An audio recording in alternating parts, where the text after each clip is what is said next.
What is hard is staying stuck and living and fighting every day. So I always tell my clients, yeah, it's going to be a journey. It's going to require your effort, but it's not hard. It's empowering, because instead of using your effort to fight what you don't want every day, how you don't want to feel, let's take that effort and move it and put it in a process to harness the capacity you have in your brain and body to heal.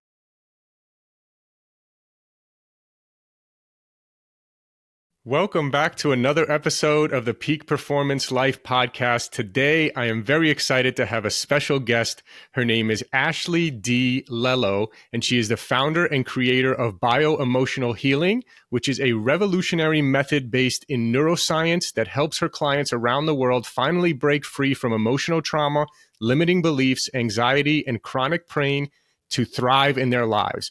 Despite being told by doctors she wouldn't live past her teenage years, she refused to give up and discovered the secret to rewiring the mind-body connection. She became an elite athlete, TV and Broadway star, entrepreneur, mind coach, and keynote speaker. Ashleigh, thank you so much for joining us today.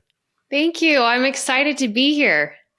Yeah, me too. So yeah, let's start with a little bit of this incredible story of yours. Let's fill people in.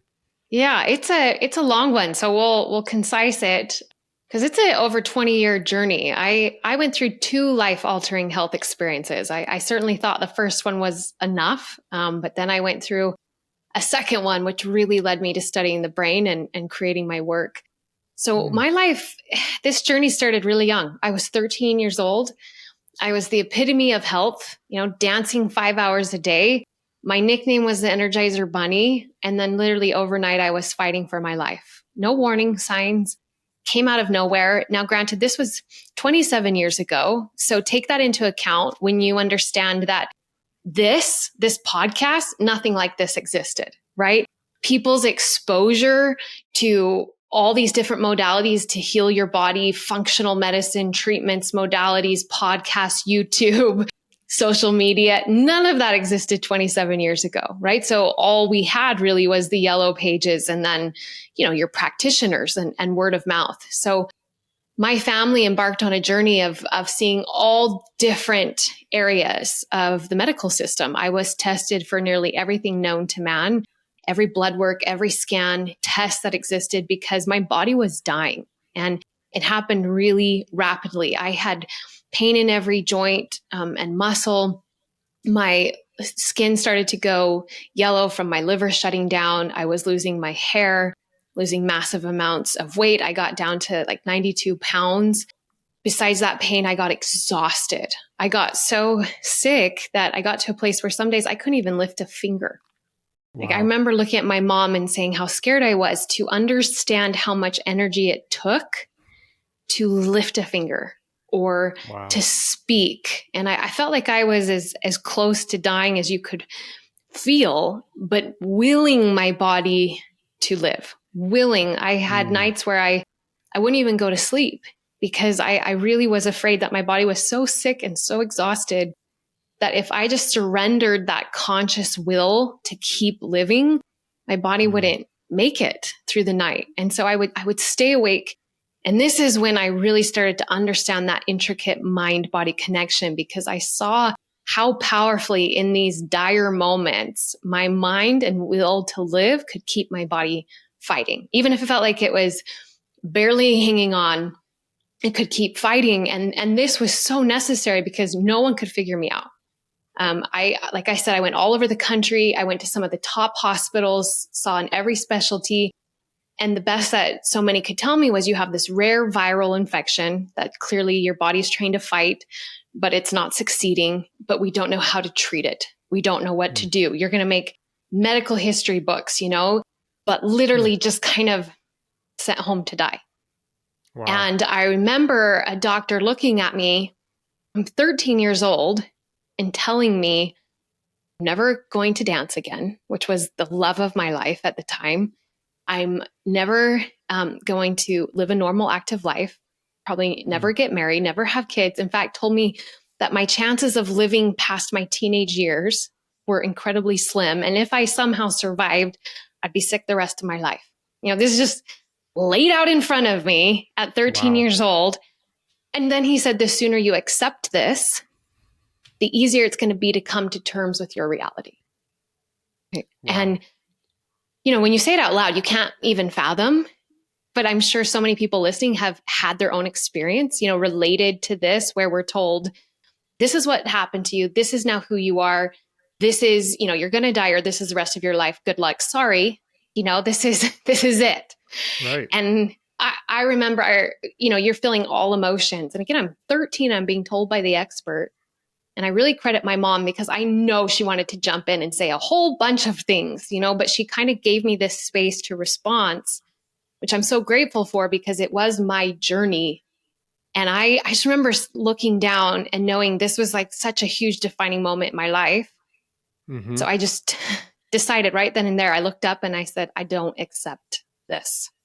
Nice. No idea what I'm facing, no idea what we're going to do about it, but just not accepting that at 13, my life is over and there's nothing we can do.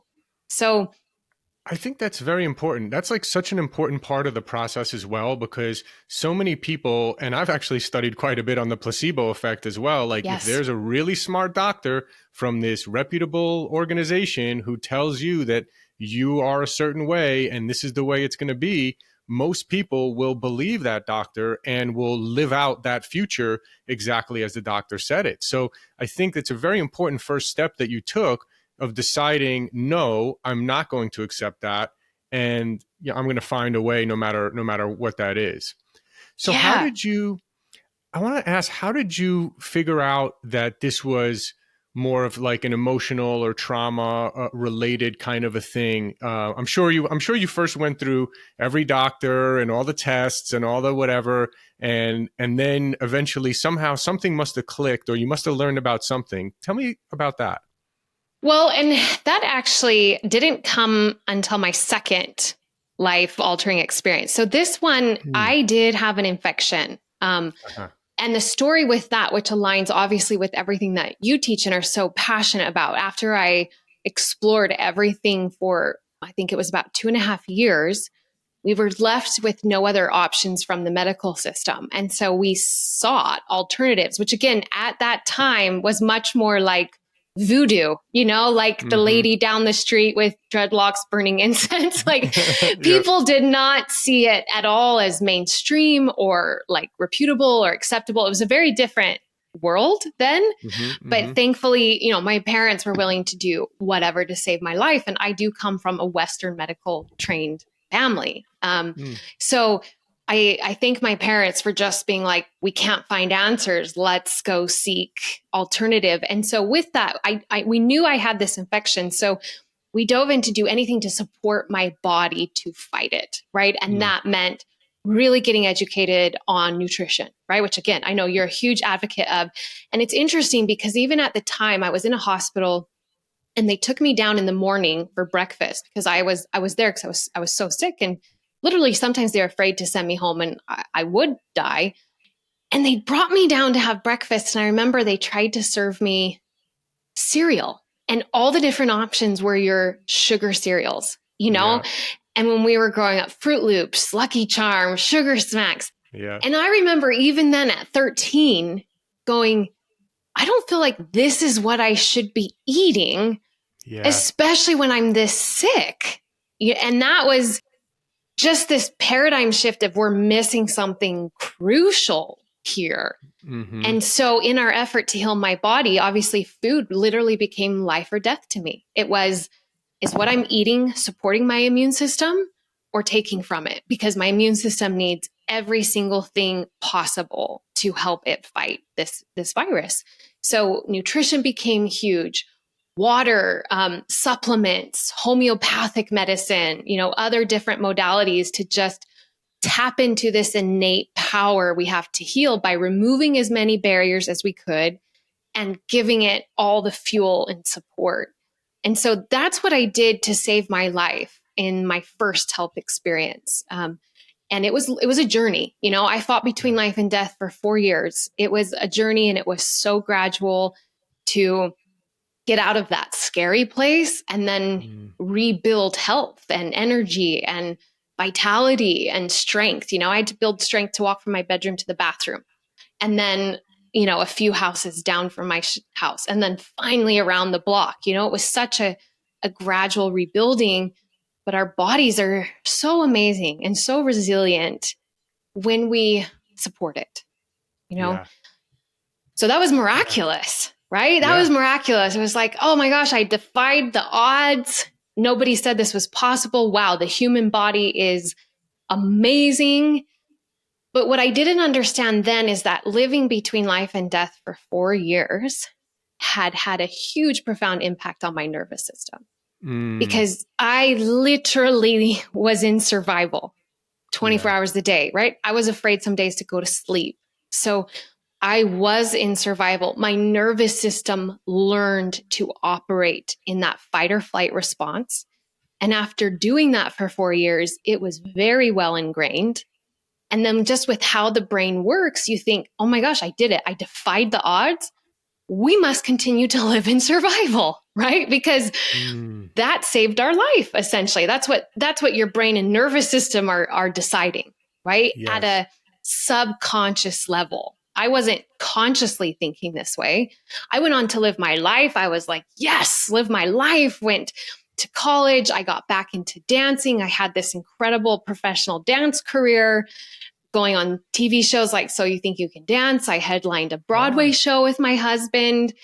Like, just my body, it was like the top of the mountain, right? I got to dancing 12 hours a day while we were on So You Think You Can Dance. Like, I was asking a lot of my body, right? And it was miraculous. But through my professional career, I kept having injuries, and a lot of them.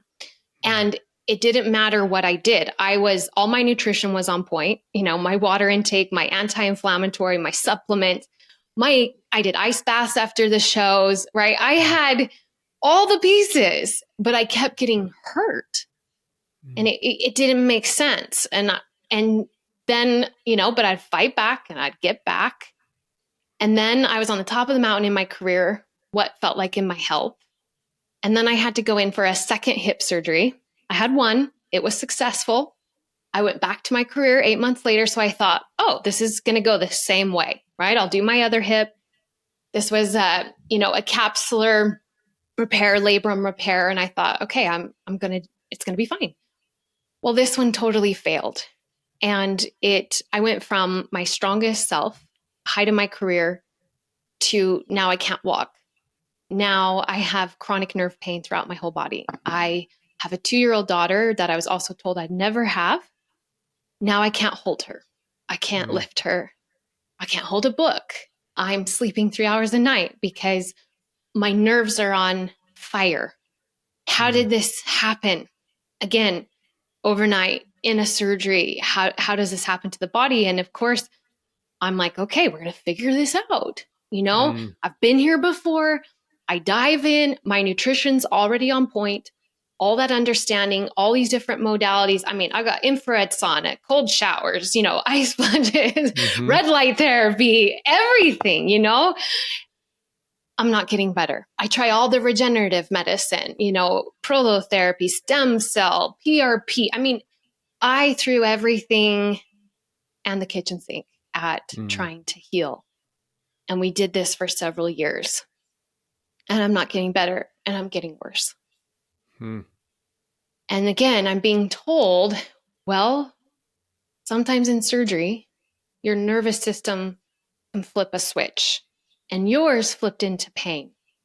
And now I'm being diagnosed with fibromyalgia, chronic regional pain syndrome, interstitial cystitis, a whole bunch of other pain syndromes that have no cure, right? They're a lifelong sentence. Pain is the number one misunderstood medical problem in the world, chronic pain. And we have more people suffering from it than anything else. And I got to a place of just absolute desperation, devastation. I mean, you couldn't bump me or my nerves would react. And I just got so desperate one night where this is not a life. It's not a life for me. It's not a life for my family. We're in $100,000 of debt, medical debt, right? Trying to get me well, doing all these treatments, and there's nothing left. Like, I looked at my husband and I was like, there's nothing left to try. Mm. And that's when that moment I tapped into what I'd gone through when I was younger. And I thought, well, if the nervous system can flip a switch into pain, I'm Mm. going to figure out how to flip it back. And it was that Nice. moment I decided I was going to dive into neuroscience and pain science and study the brain and how it communicates through the nervous system to the body. Because if like it's basic idea, right? If something can go one way, it's got to be able to go back the other. Yes. But I just couldn't Yeah. find anyone who could show me how to do that. And in studying that, this is to get back to your question, Yeah. I not only realized the reason why pain also becomes so chronic, aside from supporting it nutritionally, is that pain receptors in the brain, the longer they fire, the larger they become, the easier they Mm. create pain.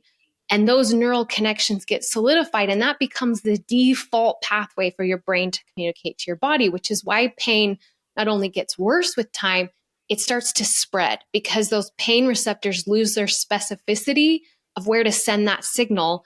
And so they start firing it to different parts of the body because pain doesn't exist until the brain says it does. Is it real and felt in the body? Absolutely. But the one creating it is the brain. The Right. body doesn't create pain. The brain does and sends a signal to feel it in the body. But the other side of that I realized was that it was real. I had a failed surgery. The surgeon messed me up, left a hole in my hip, which took years to discover. But the reason also why my body reacted so violently was because of that deeply ingrained fight or flight response that had been running since I was 13 years old. And so when that surgery happened, this deep internal alarm system was like, okay, here we go. Survival mode on overdrive, Mm-hmm. stress magnifies pain. Stress magnifies whatever we're Yeah. experiencing. That trauma was deeply embedded in my limbic brain, right? Our Mm-hmm. emotional Mm-hmm. part. And it just amplified everything, including the pain and the fear around the pain. And so I realized it wasn't just about rewiring those pain pathways.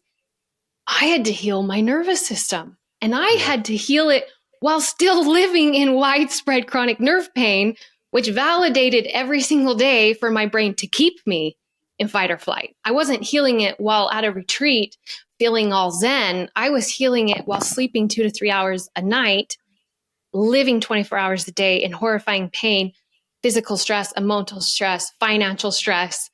But I had to heal that in order to get free. And that is when I created bioemotional healing. Nice. Yeah.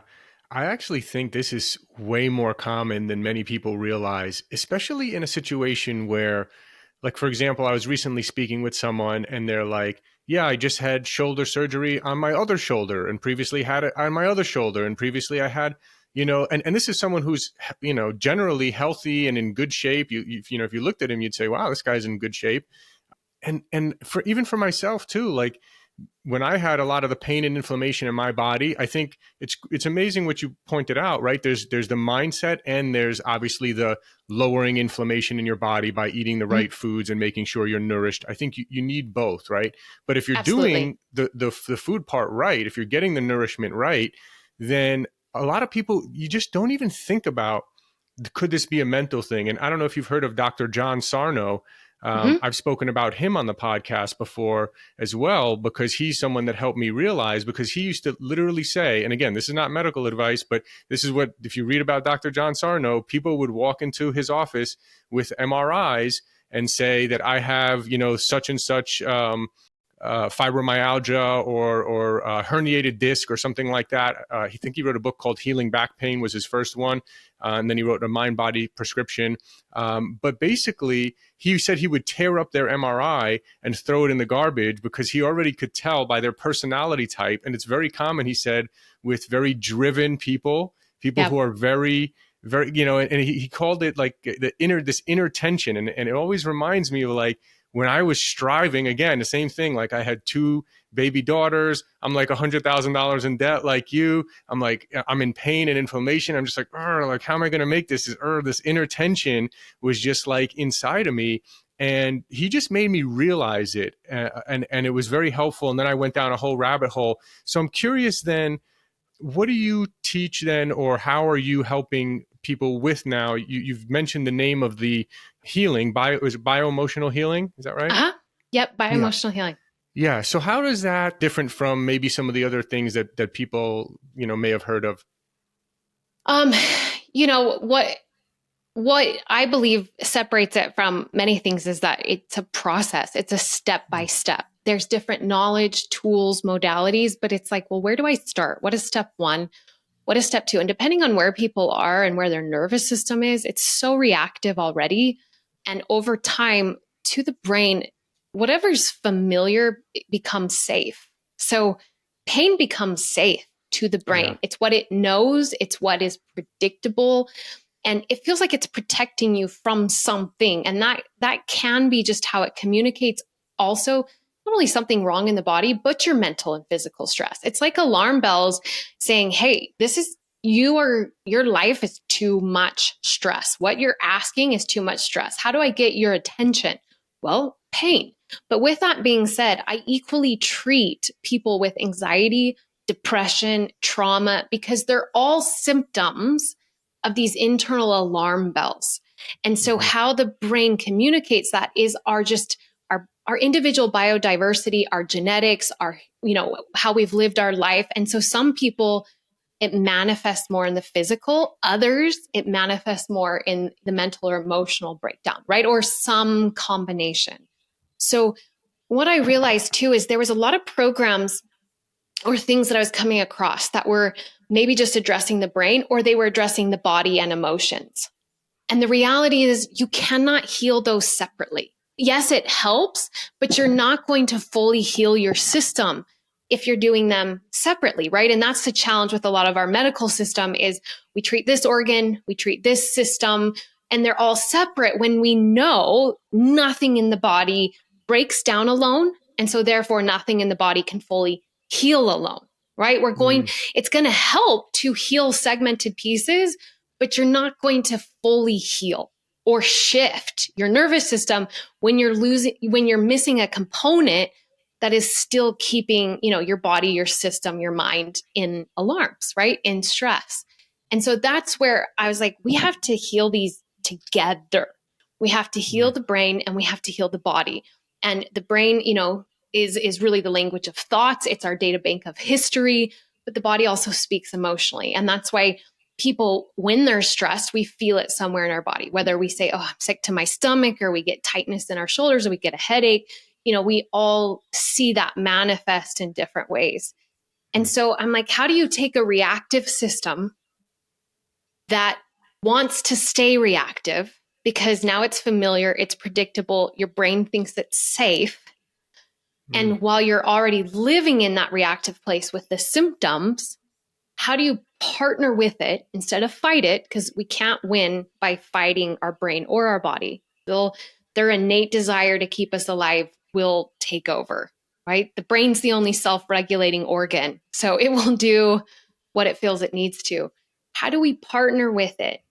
And if we're talking just about pain, we've got to rewire those pain pathways. We have to bring down those alarm bells. We have to bring down the brain's threat response to your body or certain parts of your body so that it doesn't feel like sending pain signals is what it needs to do. But not only that, how do we address the different emotional and psychological components that have helped to alter your nervous system and maintain or perpetuate the symptoms? And that's where we can't just treat the brain or the body, we have to treat the person and all the factors of their life that have helped contribute to who they are. And so in understanding all of that, and the key was also personally living it. I took all of that into place with what I had lived, but also what I was studying in neuroscience and pain science. And I was my own guinea pig. And it was like, wait, what's step one? So your system starts to get on board and start to heal and accept that it can live a different way. And bioemotional healing is a 9-week process to start doing that, to do that. I love that. I absolutely love that. I can only imagine how many people have benefited and will continue to benefit from that. I see it too. Like you see such a, again, this is all just myself, my own personal opinion, what I've seen. People who have a very negative attitude or have, something that they're constantly upset about, or trauma, something with their kids or with their parents or something, right? That some sort of trauma or something that they're just always negative about, or people that are always complaining.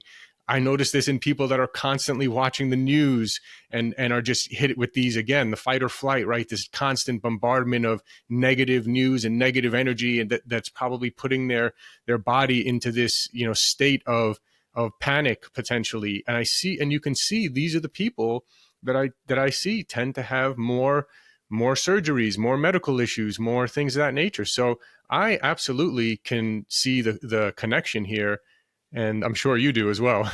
So what, like, do you notice, like, have you found something that's consistent, maybe not consistent, but maybe a certain theme amongst your patients or people that have these issues? Any kind of certain, things in common that you notice? Yeah, there's a few. So, but some of so there's a few different ones, but these have been common. Hmm. To your point, people who had trauma, whether it was a Hmm. child or at any point in your life, trauma can alter the nervous system in that moment, depending on how severe, depending on how unpredictable it was, depending on how long it lasted. That alters the brain now into this hyper protective setting where Mm. it's now hyper vigilant. It says, that happened to me. I could never have imagined that. That hurt me so deeply. I've got to constantly run in this hyper vigilant, overprotective state because what's around the corner? What's around the corner? And so now it's looking through this hyper threat lens.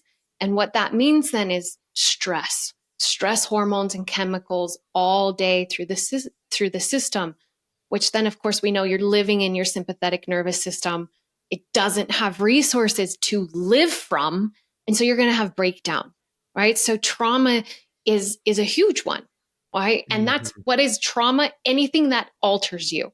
So if you thought one way and then you had something and now you think differently, now you feel different in your life, you notice you're acting different, that's trauma, right? There's clear trauma we all understand, but then there's experiences in our life that can traumatize the brain to a place of altering us, right? And Mm. now your system is operating in stress to protect you from that trauma happening again or something similar. So that's a very common theme. In fact, with just fibromyalgia, which is more amongst women, studies now have shown that the mass majority have had some type of trauma previous in their life or abuse, right? Mental, Yeah. physical, sexual, which again points to the fact it alters the system into stress from a protective place. It's not that our nervous system hates us, it's that it's just now operating in that hypervigilance, thinking that's going to protect us. So that's Right. a super common theme with myself, right? My trauma was my illness and fighting for my life for 4 years. Hmm. The other, to your point of what you mentioned earlier, is perfectionists, Yeah. high achievers. Yes. Because there's a beautiful piece of it. I'm a high achiever. You are. You wouldn't have created a company. I Hmm. certainly wouldn't have dove into neuroscience and created bioemotional healing to heal myself if I wasn't a high achiever. So Hmm. there's this beautiful side of it, which I've embraced, but there's the other side I had to let go, which is the perfectionism, the harshness, the criticalness, the self-judgment where it's never good enough. I've seen that a lot with my clients. They're high achievers. No one would know, like, they're struggling a lot of times. They're very successful, right? They're highly Hmm. educated, but they live also in a constant sense of self-criticism, right? Mm. Also where it's not enough, not good enough. And we know from brain imaging that critical judgment actually activates the brain's threat centers, which means the brain is sending stress hormones and chemicals. So think about how high achievers not only live in a stressful state of I've got to produce, but also that judgment, I'm not enough, it's not good enough, stress hormones, stress chemicals. Again, breakdown, Yeah. right? You can't live any other way. Or the other piece is they might not have had abuse, but they grew up in a high stressful home Yeah. where either the parents were stressful all the time. Now that could be negative. If your parents were super negative, so the feeling was always like lack, limitation, Right. fear, scarcity, right? There's never enough. Life is crappy. People are mean. You got to work hard, like that, just that negative. Because now your nervous system isn't operating in possibility and hope. It's like survival. Mm-hmm. Or they grew up in a home where the parents had their own mental, emotional issues and either a temper or temper is a big one, or stress. So their Yeah. nervous system grew up hyper vigilant and like, I don't know how my parent's going to show up today, right? Even if their parent had some severe mental or emotional challenges, because they live in this constant state of not being able to predict their environment, their Mm-hmm. nervous system learns from birth to operate in that hypervigilant state. And all of that then is stress. And with time, and the other pieces of life that then add to it, their system breaks down. Yeah. Yeah. I can definitely see that exactly in all the examples that you just gave. And I know, obviously, this takes work, right? If someone is in this situation, if you're listening right now, and this maybe sounds like you, and you've been, dealing with pain or trauma or depression, anxiety, things, a lot of different symptoms here, then obviously it takes a lot of work. You're not going to get the answer, in a short podcast. It takes a lot of work. That's why you have your 9-week program. But for maybe Mm-hmm. people listening, is there some nugget we can give people listening now that could maybe help them, knowing that there's obviously it's a long journey with a lot of work to do? Yes. And I want to just make one caveat and then I'm going to give you that nugget. Sure. My goal is to expedite that journey for people, right? Yeah. Yeah. That is my goal. But also there's sometimes that heaviness of like healing is hard. Yeah. And I just want to emphasize that healing is empowering. What is Mm, hard is staying stuck and yeah. living and fighting every day. So I always tell my clients, yeah, it's going to be a journey. It's going to require your effort, but it's Mm-hmm. not hard. It's empowering because instead of Yeah. using your effort to fight what you don't want every day, how you don't want to feel, let's take that effort and move it and put it in a process to harness the capacity you have in your brain and body to heal. Because when you start to feel those shifts in that progress, that's energizing, that's empowering. So you get to keep healing and living better in the journey.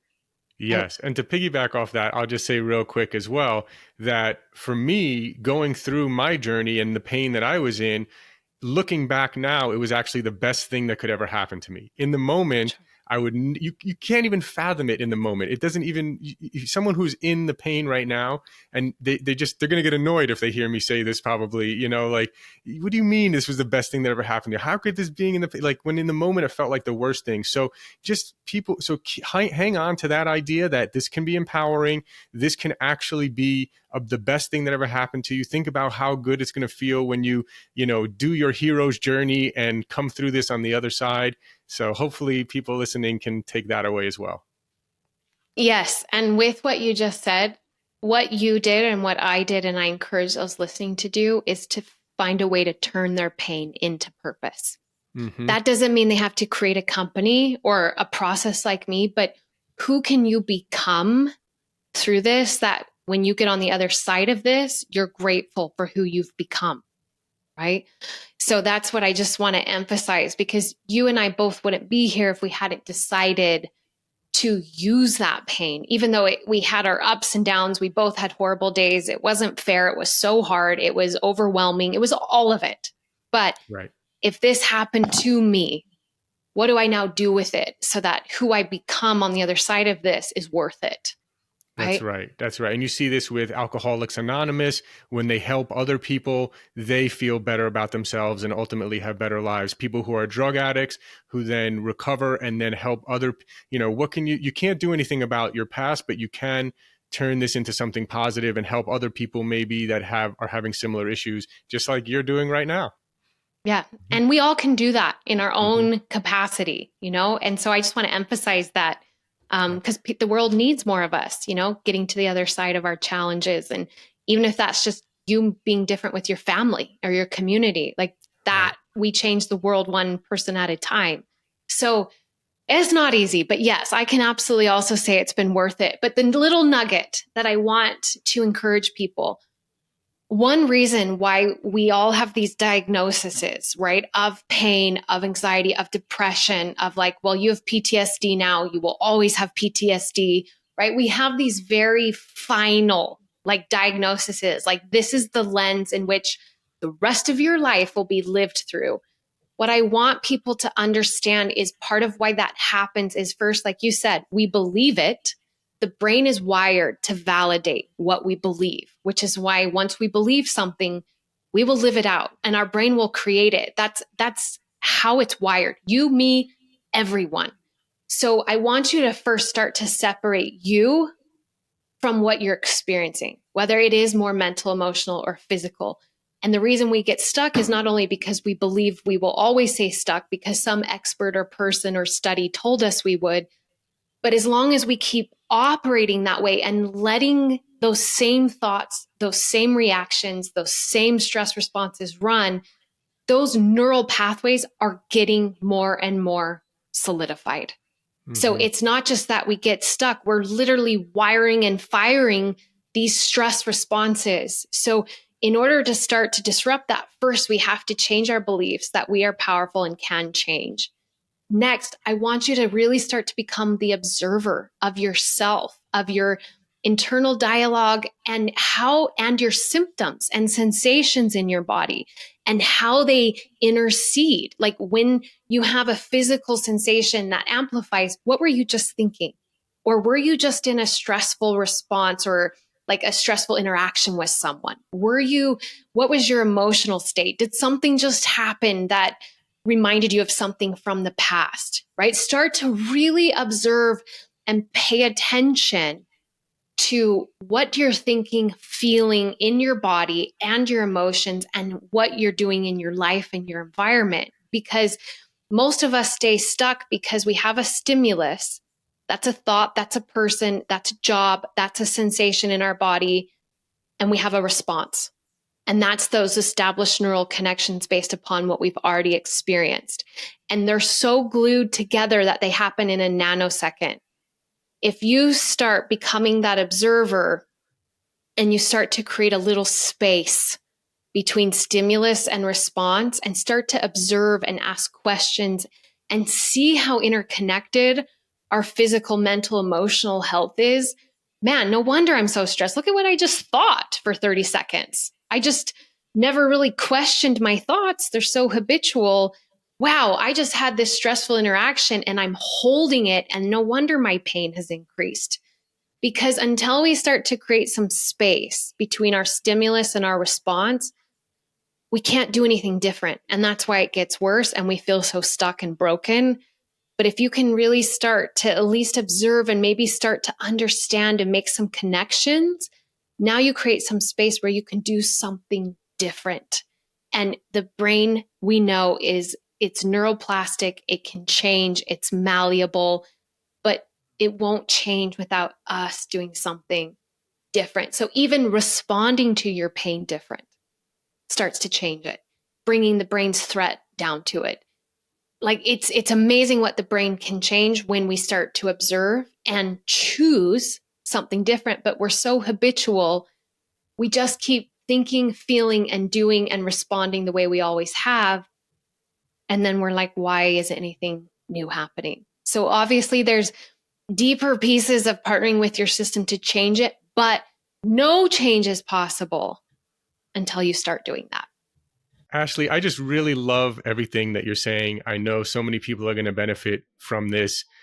Please let people know where they can find you, learn more from you, sign up for your your program if they need it. Sure. Absolutely.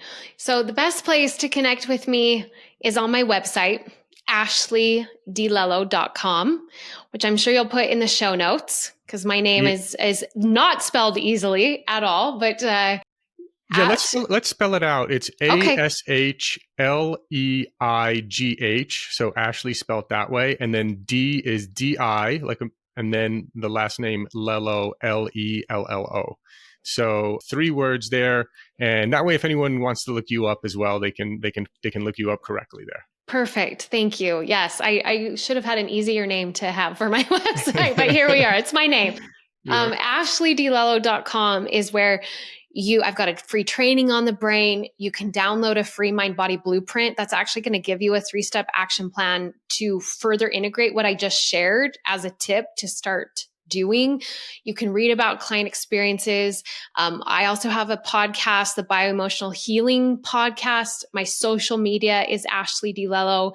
And if you are resonating with this, if you are like, I'm doing all the things, this makes sense, I think I've been missing this, you can schedule a free consultation from my website, because this is very in-depth work and it's very personal to you. And that's why I have that free consult, so I can better understand you and make sure it's a good fit before, we move forward with the 9 weeks. And so I would encourage anyone to do that who's, been doing everything. And they're like, this has got to be the root piece, because it is for so many people who have been struggling for so long. And that's why I'm so passionate about it, because I truly couldn't fully change my health until I addressed my nervous system.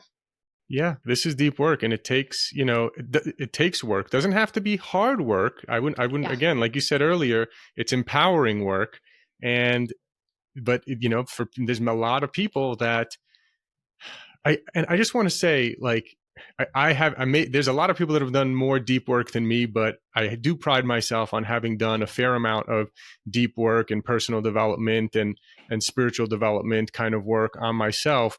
And I can tell you that it is the thing that has the most impact on all areas of your life. Just every area of your life will get better. Your relationships, your parenting, your health, even your business or occupation, everything Absolutely. will get better. So I love everything that you're doing. I highly recommend people who need your help to go find you, follow you, sign up for your programs.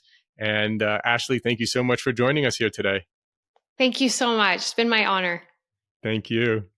Thanks for listening. If you enjoyed the episode, can you please leave us a rating or review and subscribe? I've realized that while we have actually increased our downloads a lot, we're actually getting a lot of downloads, which I'm really happy about. We actually have very few ratings. And I realized that I've never asked people really to rate much. So I'm asking you now if you could please rate and review and subscribe. And if you enjoyed the episode, please forward it along to anyone that you think will get value out of this. Also, if you haven't checked out our line of products at buypeakperformance.com, you get 20% off your first order. That's www.buypeakperformance.com.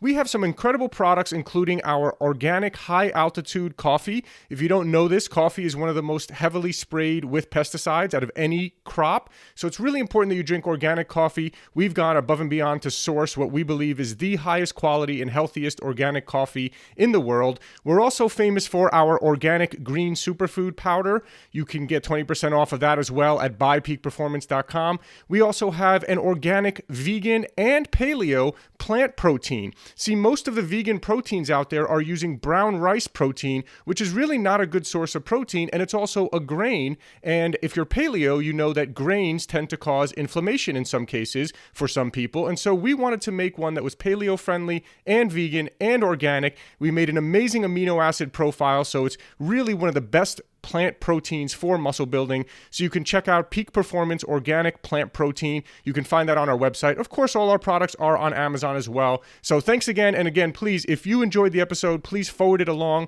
to someone who you feel can get value out of it. And please leave us a rating, review, and subscribe. Thank you.